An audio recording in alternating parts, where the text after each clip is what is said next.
Welcome back to my channel জয়াস kitchen. আজকে তৈরি করে দেখাবো ছোট্ট ছোট্ট কিউট কিউট কিছু মিনি সিঙ্গারা, যেটা আমি আটা দিয়েই তৈরি করেছি। আর হ্যাঁ, আটা দিয়ে কিন্তু একদম দোকানের থেকে বেশি স্বাদে এই মিনি সিঙ্গারা আপনি খুব সহজেই তৈরি করে নিতে পারবেন। রেসিপিটি দেখে যদি ভালো লাগে অবশ্যই চ্যানেলটি সাবস্ক্রাইব করে রাখবেন। তো চলুন পুরো ভিডিওটি দেখে নিই। প্রথমে আমি একটা মিক্সিং বোল নিয়েছি আর এখানে 1 কাপ পরিমাণ আটা দিয়ে দিচ্ছি।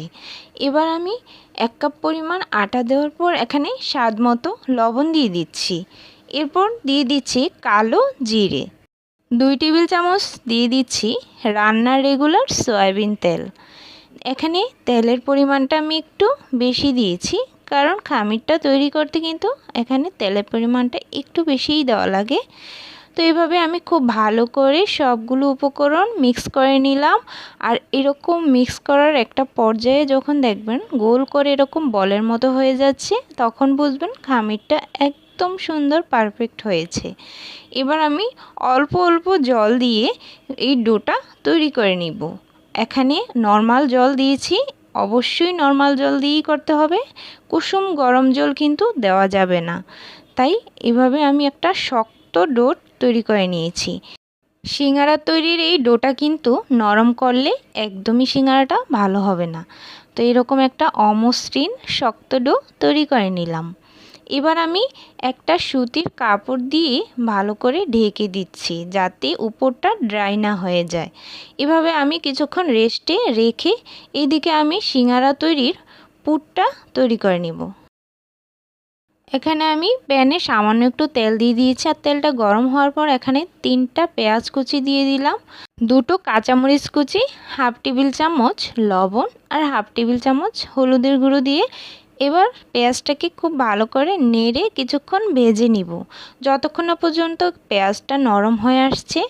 আর একটু কাঁচা গন্ধটা যখন চলে যাবে তখন আমার পেঁয়াজটা কিন্তু ভাজা হয়ে যাবে। এভাবে কিছুক্ষণ ভেজে নিব। আর তারপর এখানে আমি অ্যাড করে দিচ্ছি একটা টমেটো কুচি। এখানে আমি টমেটোটাকে খুব ছোট করে কেটে নিয়েছি। এবার আমি টমেটোটাকে পেঁয়াজের সাথে কিছুক্ষণ নেড়ে নিব। যেহেতু টমেটোটা একটু ভিজে ভিজে থাকে আর একটু জলও বের হয়, তাই জন্য এখানে আমি কোনো রকম মশলার সাথে জল দিব না। এবার এখানে আমি হাফ টেবিল চামচ জিরে গুঁড়ো আর হাফ টেবিল চামচ গরম মশলার গুঁড়ো দিয়ে দিলাম, আর একটু হলুদের গুঁড়ো দিয়ে আবারও ভালো করে নেড়ে নিচ্ছি। আগেই বলেছি এখানে মশলার সাথে কোনো প্রকার জল দিব না, এভাবেই শুকনো করে ভেজে নিব। আর তারপর এখানে আমি 2টো মিডিয়াম সাইজের সিদ্ধ করা আলু দিয়ে দিব। আর এই আলুটাকে আমি একটু ভাঙাচুরা করে নিয়েছি, বা বেশি কিন্তু ভর্তাও করিনি, এরকমভাবে আলুটা দিয়েছি। আপনারা যদি না চান তাহলে এক্ষেত্রে আলুটাকে ছোট ছোট কিউব কিউব করে কেটেও কিন্তু দিতে পারেন। এবার আলুটাকে এভাবে কিছুক্ষণ ভেজে আমি তারপর ধনেপাতা দিয়ে নামিয়ে নিব। আর যখন আলুর পুরটা ঠান্ডা হয়ে যাবে তখনই কিন্তু আমি সিঙ্গারাটা তৈরি করব। আলুর এই পুরটা ঠান্ডা না হতে কিন্তু সিঙ্গারার পুর দেওয়া যাবে না। এই জন্য আমি সিঙ্গারার পুরটা নামিয়ে তারপর একটা সাইডে রেখে ঠান্ডা করে নিব। এদিকে আমার সিঙ্গারার ডোটা যে রেখেছিলাম ঢেকে, সেটা কিন্তু একদম সেট হয়ে গেছে। এবার আমি এই ডোটাকে আবারও কিন্তু একটু মথে নিব।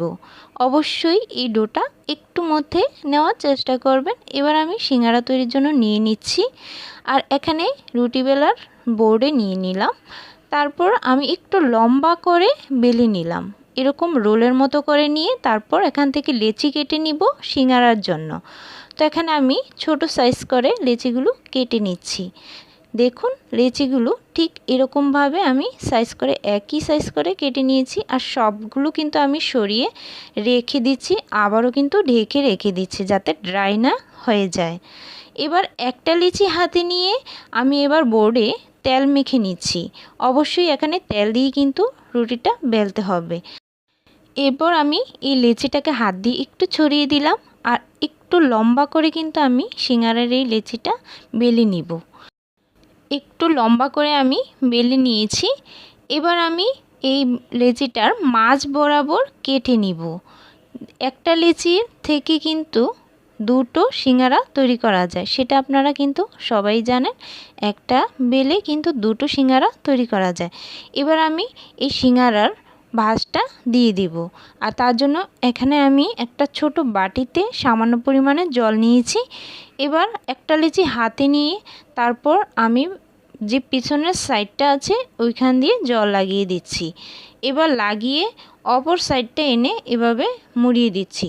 এবার কোনা বের করে নিচ্ছি, দেখুন কিভাবে করছি, তাহলে আপনারা বুঝতে পারবেন। এবার চাপ দিয়ে কিন্তু আমি ভাঁজটা লাগিয়ে দিলাম। এবার মাঝ বরাবর একটু জায়গা আছে, সেখানে আমি পুরটা দিয়ে দিব। পুরটা এই চামচ দিয়েই খুব ভালো করে সেট করে নিতে হবে। এভাবে চাপ দিয়ে আমি চামচ দিয়ে খুব ভালো করে সেট করে নিচ্ছি, যাতে পুরটা ভিতর থেকে বের না হয়ে যায়। এবার হাতে একটু জল নিয়ে আমি যে মুখের সাইডটা আছে সেখানে খুব ভালো করে চারদিকটায় জলটা লাগিয়ে দিয়েছি। এবার দেখুন একটা সাইড থেকে এনে আমি চাপ দিয়ে লাগিয়ে তারপর অপর সাইড থেকে এনে এভাবে আবার চাপ দিয়ে দিচ্ছি। আর এভাবেই সিঙ্গারাটা আমি খুব সুন্দর করে তৈরি করে নিচ্ছি। তো আপনারা দেখি হয়তো বুঝতে পারছেন যে কিভাবে করছি। ব্যাস এভাবেই হয়ে গেল সিঙ্গারা তৈরি। তো এবার আমি আরেকটা ডো নিয়ে আপনাদেরকে দেখিয়ে দিচ্ছি। তো পিছনের সাইডটাতে আবারও জল লাগিয়ে এভাবে আমি ভাঁজ দিয়ে ভালো করে চাপ দিয়ে লাগিয়ে দিচ্ছি। আর এরকম কোণ তৈরি করে নেওয়ার পর আমি পুরটা ভিতরে দিয়ে ভালো করে চাপ দিয়ে পুরটা দিয়ে দিচ্ছি। আর তারপর মুখের সাইডটাতে আমি সামান্য পরিমাণ জল লাগিয়ে দিচ্ছি।